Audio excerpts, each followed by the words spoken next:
Okay, good morning, class. Good morning, teacher. Okay, so please stand up for an opening prayer. Please lead the prayer, Johnson. In the name of the Father, the Son, and the Holy Spirit. Amen. Angel of God, my guardian dear, to whom God's love commits me here. Ever each day be at my side, to light and guide, to rule and guide me. Amen. Birds and noise with me. Okay, so good morning again, everyone. Good morning, teacher. Okay, you may now take your seat. So, please pick up any pieces of papers under your chairs, and then arrange your chairs once you are done. Okay, so can you recall our classroom rules inside the classroom? Okay, anyone? Yes, 3J? Respect your teacher. Okay, another, Miss Morales. Listen to others when they are speaking. Okay, how about you, Miss Jackson Caboron? Raise your hand if you want to answer. Okay, so whenever I say the word waterfalls, what would you say? Okay, so this will remind us to keep quiet inside the classrooms. So, okay, let's have an attendance. So, Morales. Present. Caboron. Present. Aroy. Present. Okay, is anybody absent? No, teacher. Okay, very good. So, do we have an assignment? Yes, Okay, teacher. please pass it forward. Okay, thank you. Okay, so I have here a picture. Can you observe it? So, do you see or see something is outside of your house, something like this? Yes, teacher. Okay, so what do you call this device? Do you have any idea what do you call this device? Electric meter, teacher. Okay, very good, electric meter. So, what do you think this device for? Para sa mani? To measure the electric bill. Okay, very good. To measure electric bill. Now, I have here a story. Can you read it, everyone? Every month, Miguel's family noticed their electric bill getting higher. They were surprised when Miguel's older sister said, "Let's check the electric meter outside." She read the numbers carefully and realized they had been using more electricity than usual. They started turning off lights and appliances when not in use. And the next month, their bill was lower. Okay, so based on the story that you've read, what happened to the story or what happened to the Miguel's family? So the electric bills of Miguel's family is getting higher. Okay, so in this case, they forgot to check the electricity meter. So, why do you think it is important to check electric meter? Makaibaw teacher kung ilan yung nagamit ng electricity. Okay, very good. Another answer? Miss Caborol, why do you think it is important? So you can save electricity bill. Okay, so with the help of electricity or electric meter, we can monitor the bills or the electricity we use inside our house. So we can lessen our cost inside the house. So I have here three families. Can you read everyone the first family? Erica's family. They turn off lights and unplug appliances when not in use. Okay, proceed to number 2. Philbert's family. They leave the television and electric fan on even when they are not in use. Okay, to 3. Joy's family. They use solar panels to help with their electricity use. Okay, so in this 3 family, you will guess which of these families have a highest electric bill. So what do you think? Or who do you think has the highest electricity bill? Philbert's family, teacher. Okay, so why do you think Philbert's family use high electricity bill? They leave the television and electric fan on even when they are not. Okay, so now how can we manage electricity bill?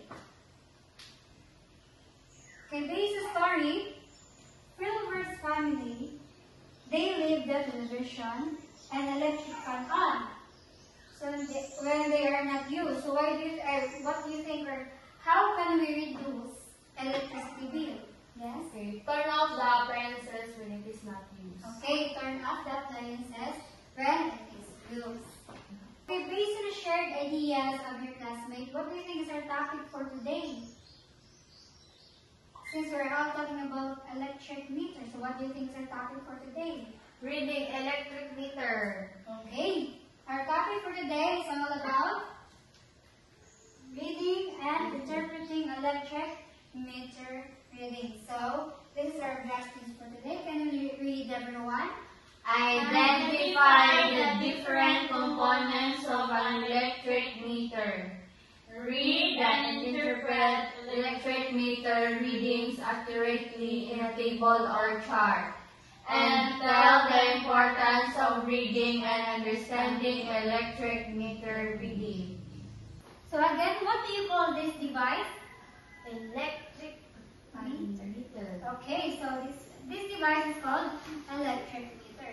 So what is the use of this electric meter? To measure bills. Okay, to measure the bills, to measure how much we use the electricity inside of our house. So just like rice, we measure rice into kilogram. We measure the water into liter.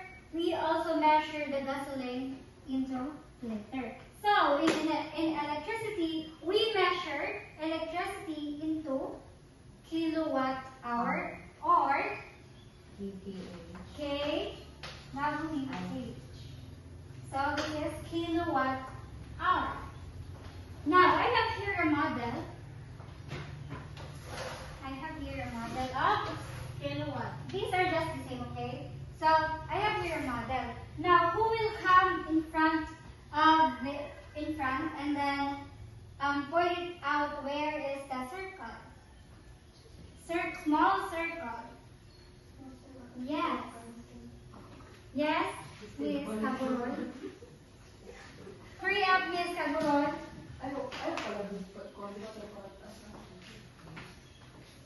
Where's the circle, Miss Caburon?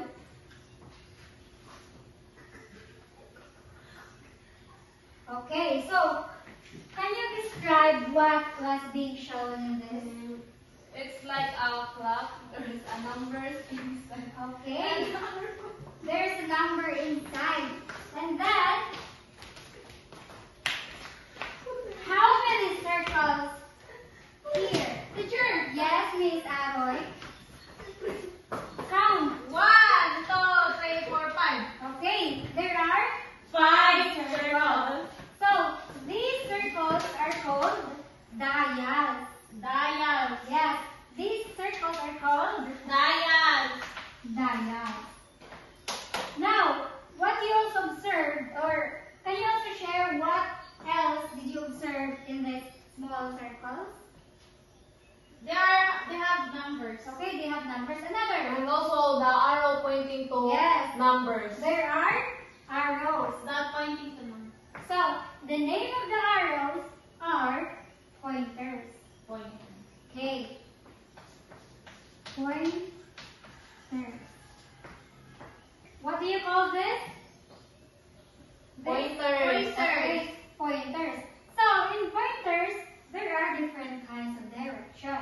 So, let me show this to you. So, as you can see, what you observe in this first dial, there are arrows, right? Yes. And then the arrow And is, pointing to another circle. okay, pointing to another circle.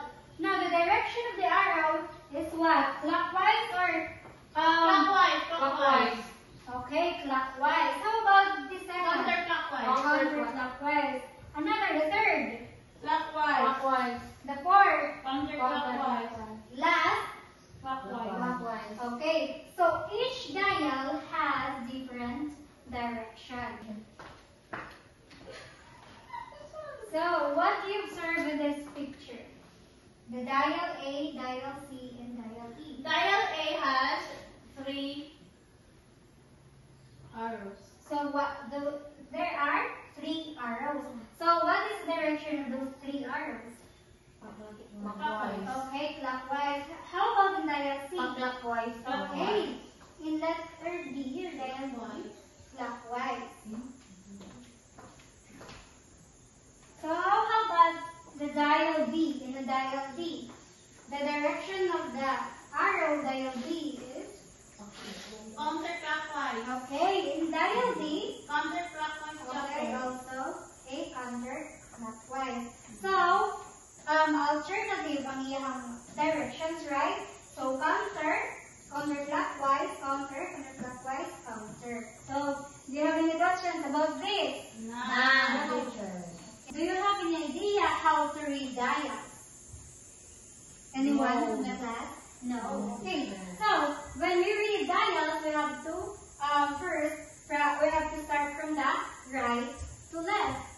rules to remember when reading the letter. Okay, the first rule.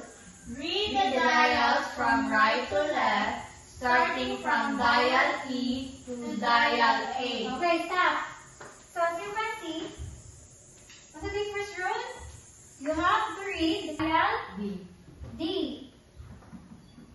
What is the lower number between 0 and 1? 0. Okay, so you will record that 0. because 0 is the lower number. Okay, let's proceed to number 8. Third rule. But if the pointer is exactly on a number, check the dial to the right. Okay, so if a number is, if the pointer is exact on the number, so let's say for example the number 4, dial C, the pointer is in exact of number A. 8. Okay, so check the dial to the right. So we have to check the dial to the right. So asa man ang right dili na side? Dire. Dial D. Dial D. D. So you have to check that dial D.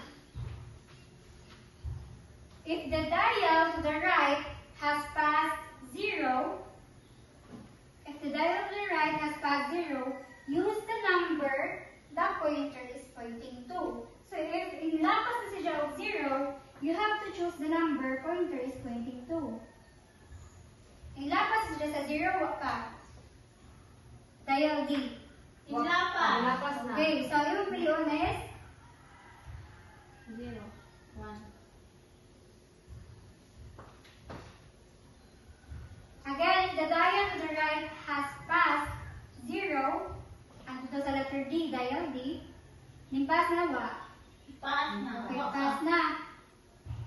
Check the dial or use the number the pointer is pointing to. 1. So, sige point sa dial C. Kaya gani matalo. Balik dito tayo ng check. So, 8. So, you will put 8. 8.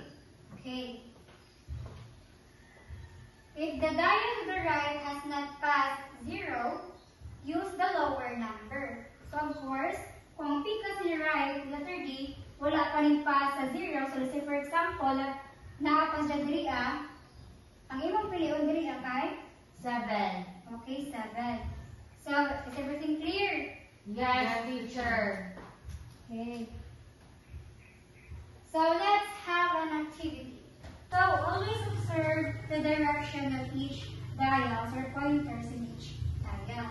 So, in each dial, of course, we have to follow to the rightmost of this electric meter. So, ang rightmost direct ay dial E, right? So, of course, we have to start with dial E. So, dial E represents the ones. Dial D represents tens, hundreds, thousands, to 10,000. So, okay. So, in order to read electric meter, we have to follow the first rule. So, again, okay, let's try the dial E.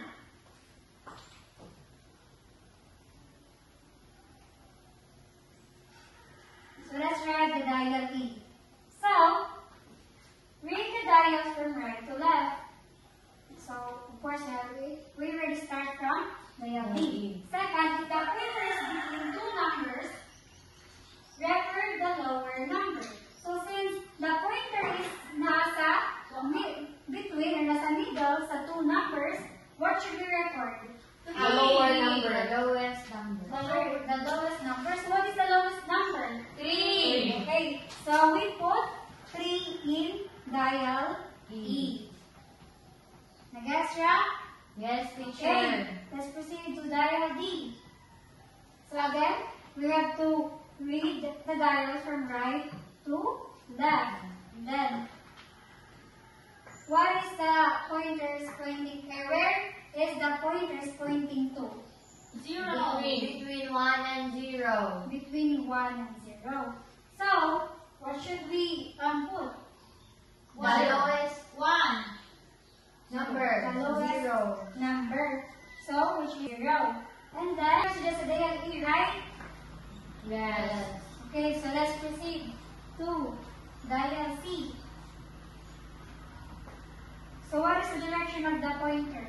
Counterclockwise or clockwise? Clockwise. Okay, so clockwise.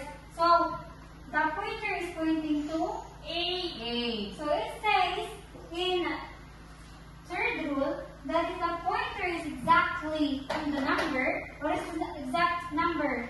8. Okay, you have to check the dial right. So what is the dial right there? The dial, B. the dial D. So if the dial to the right past 0, use the number their pointer is pointing.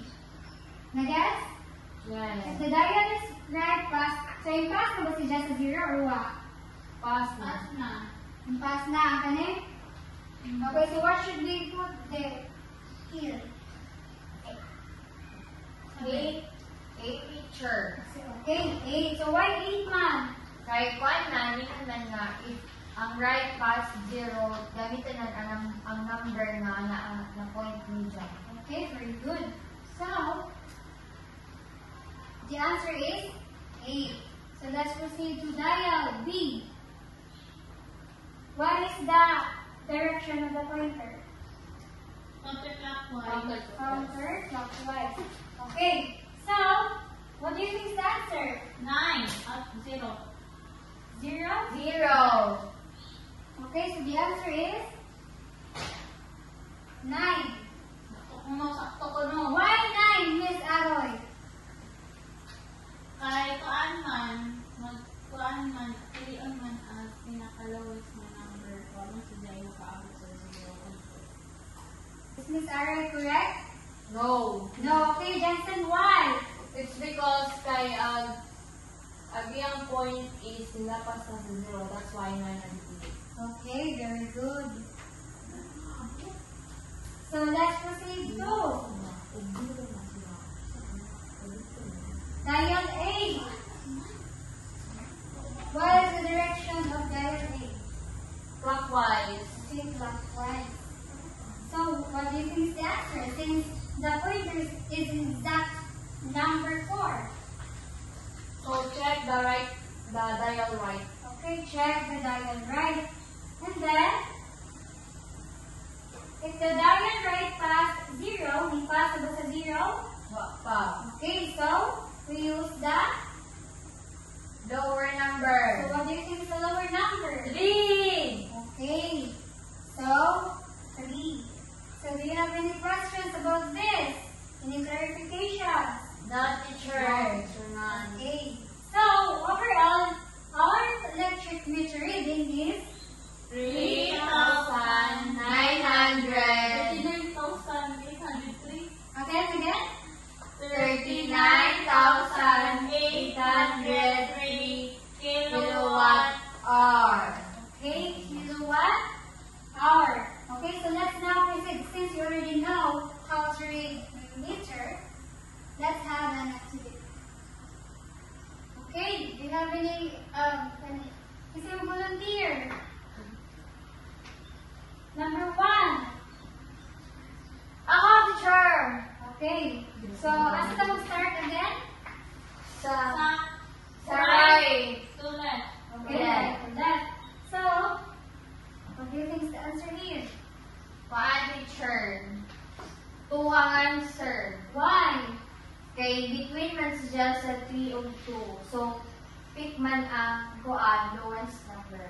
Okay, so 2. 2. Let's proceed here. Sino pa? Volunteer. Kaburol. What do you think is the answer here? Always follow the third law. Rule. The answer is 9. Okay, why do you think it's 9? It's because nilapas na siya sa 0. Okay, naglapas na sa 0. 0. So, answer is 9. okay. How about here? 1. Why do you think it's 1? Kay pick man ang lowest number. Okay, so asa ka na base rule? Rule number 1, 2, 3. Number 2. Okay, number 2. So again, what's the answer here? 1. How about here? teacher. Why do you think it's 8? Kay between na po siya sa 9 of 8. So, Let's 5 man. record that. Lower number. So, we record the lower number. So, 8. How about here? 3. So if the pointer is pointing to the exact number, check the right. O, 3. So the answer is 3. okay, very good. So since we already know how to read electric meter, we will now proceed to how can we calculate electrical consumptions. So do you have an idea how to calculate electrical consumption? No, teacher. No, we have no idea, teachers. So, if we want to know how much electricity we use in a certain period, should we subtract or add the readings? So, this is an Add. example. We add the We readings. already have, so let's say for example, we already have the previous and the current electrical readings. So, since we are talking about use, what should we use operation? Is it subtraction or Addition. Addition. addition? Are you sure? Use.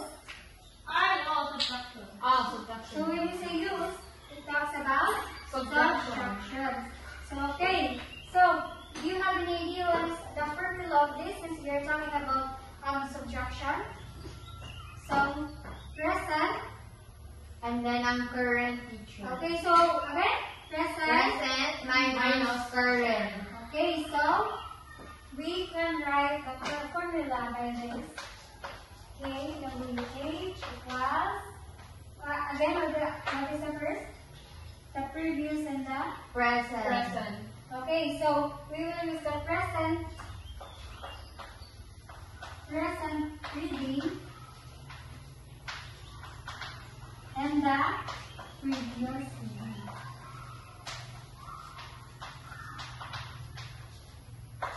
So this is the formula we will use if we are talking about, if we want to know how much electricity we use.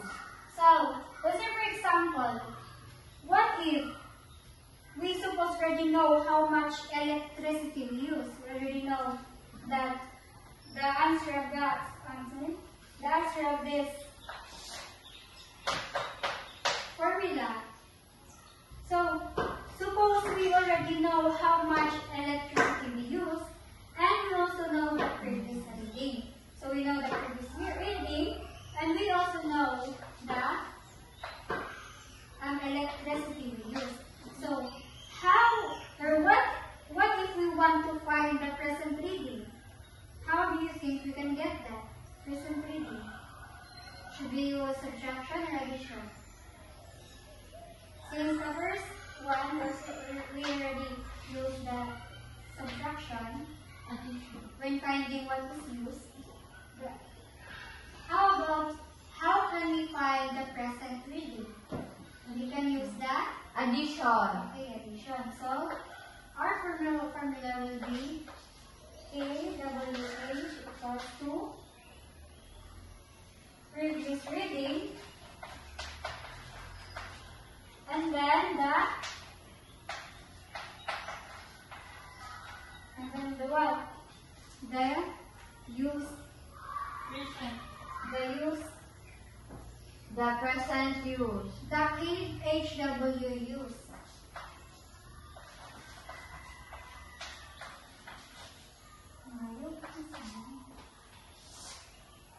So, this is the formula we use if we want to know how much electricity we use. And this is the formula we will then use if we want to know the present reading.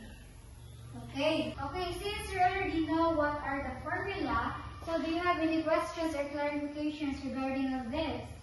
Yes, teacher. Okay, Miss Kabul, What is previous reading and present reading? Okay, so I don't want to answer that question. I want somebody inside the classroom answer that question. Wait, teacher. Okay, Miss Morales, what is present Reading. Yes. So present reading, teacher, is karon nga reading sa inyong kanang kurente teachers. And the previous reading, what is And the previous is katong daan pagkaniaging buwan na kuan Okay, electric so the present reading is the current reading, while the previous reading is the last bill of your electricity. So, now, let's say for example, I have here, is 1,500 kilowatt hour. And we also have here 1,000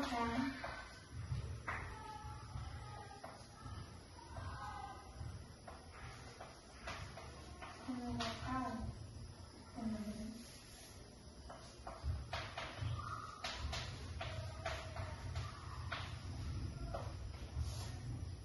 Now,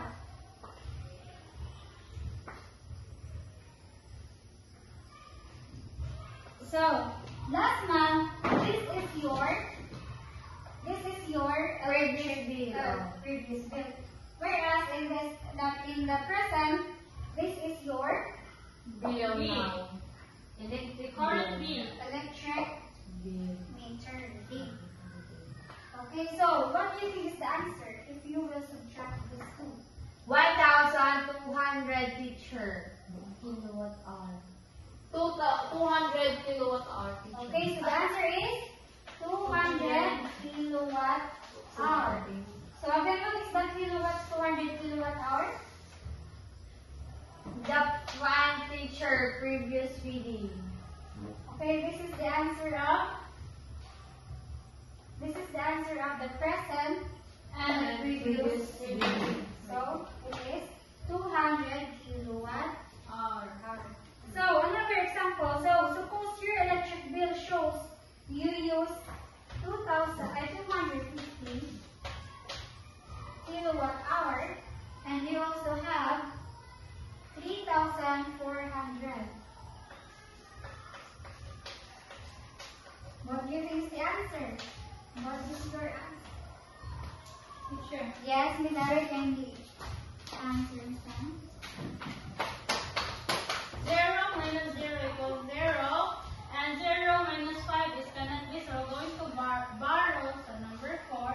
Then 0 became 10 and 4 became 3. Become 3. So 10 minus 5 equals 5. And 3 minus 2 equals 1. Then you bring down ang 3. So 3,150. Okay, so what if we need to find the previous reading? What if plus siya? So we have here my subtraction minus subtraction. What if addition siya? Since we are 3,650. again 3,650. 650. Okay. So why do you think it is important to know about the electric meter? Anyone from the class? Teacher again. So you will be aware of your electric bills and how to save your electric. Okay. How about Miss Ari? Do you have any idea? Please stand up. Why is it important to know how to read electric meter? In order to navigate your bills, teacher. Okay, not just navigate your bill. Okay, let us have a recap. So again, what was our topic all about? It's about reading and interpreting electric meter readings. Okay, so what are the 3 rules? Can you recall the 3 rules? The first rule is read the dials from the right to left. okay. The second rule, Miss Morales. Pointer is between 2 numbers. Record the lower number. Okay, how about you, Miss R? Please stand up. If pointer is exactly on number, check the dial right. Okay.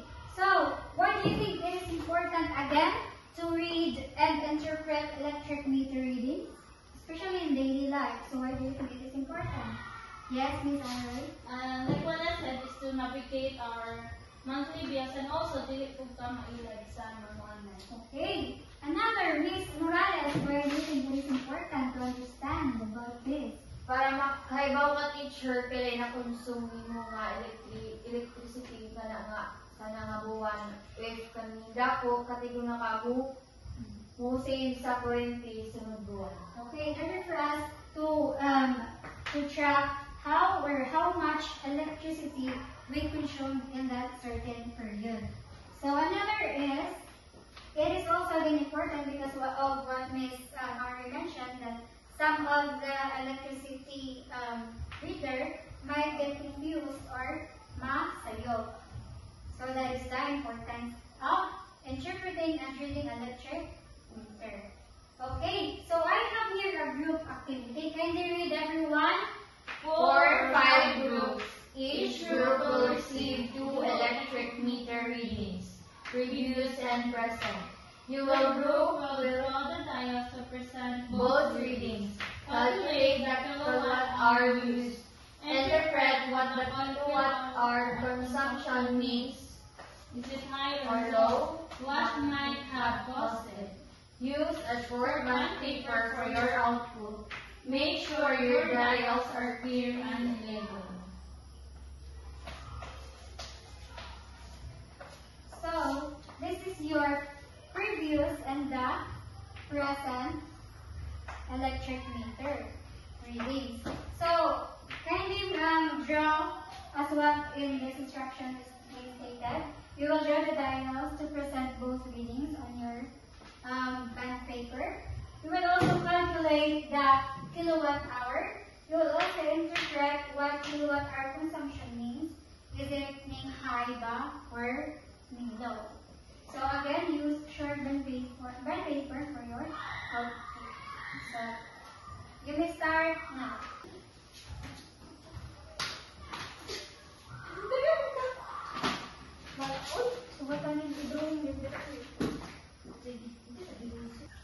Again, you have to start from right to left. So left 5 dials.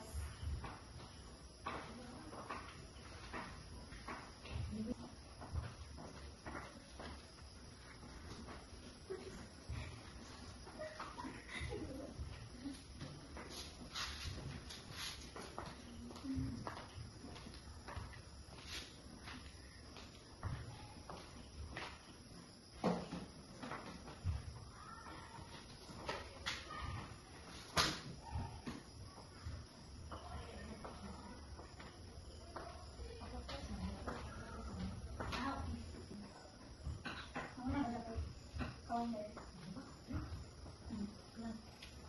So, pero mas start ko ulit. Kung mag-yapon counter mo na. Andiyan sila na natin. Magpasok tayo sa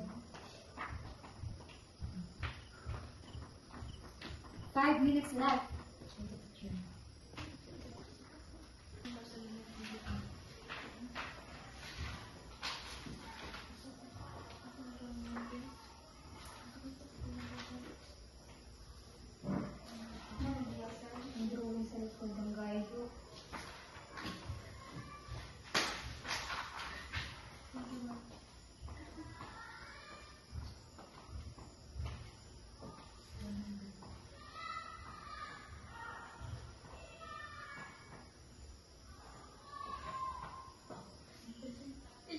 Yes, I will answer.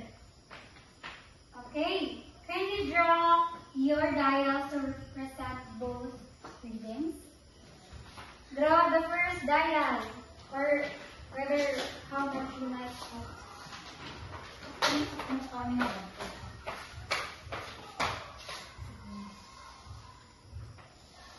Para ma-faster, okay, then can draw the I will draw the other one. Electric meter reading. Pakasubot.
Follow the pointers. Start Sarah, do that.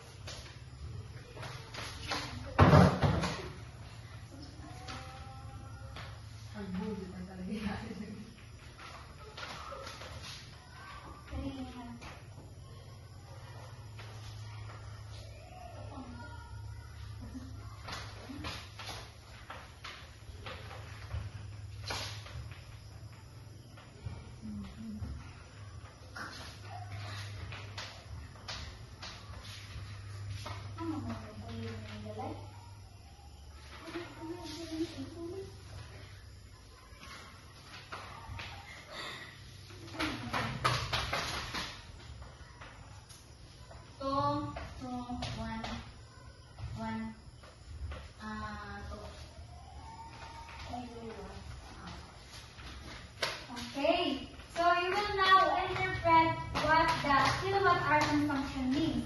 So, mean high ba or mean low? So, what do you think, or what is your interpretation? Mean low, teacher. Okay, why do you think so?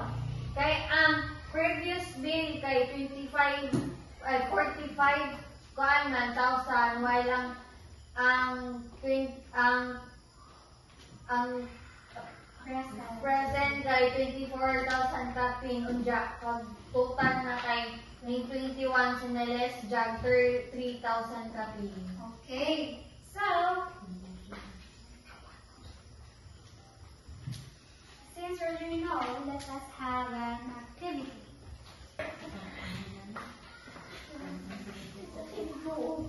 Gusto mo ito mo, dear? Diretso na ako kasi naka-interpret. So, based on the pointers, we will write what is the pointer being pointed to. Ako teacher. Dali, Maureen!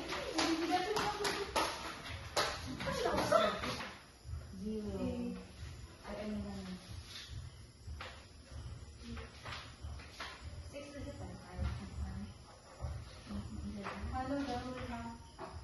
Wala ka mo. 3.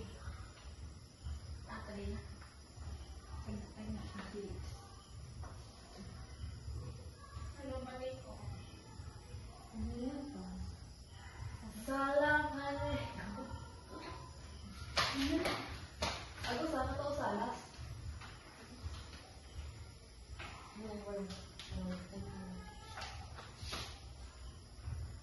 Okay, you will now subtract minus. The electric consumption used, you will now subtract the present and the previous. No. Oh.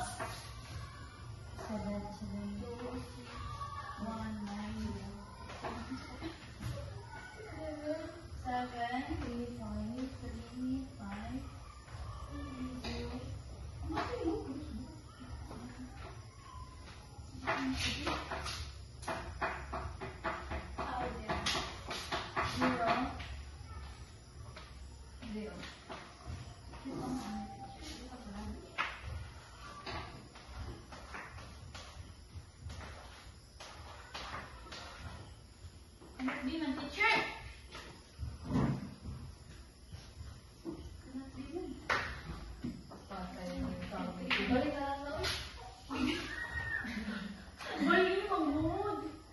Ako sa kay Agan siya na 32,622. Okay, very good.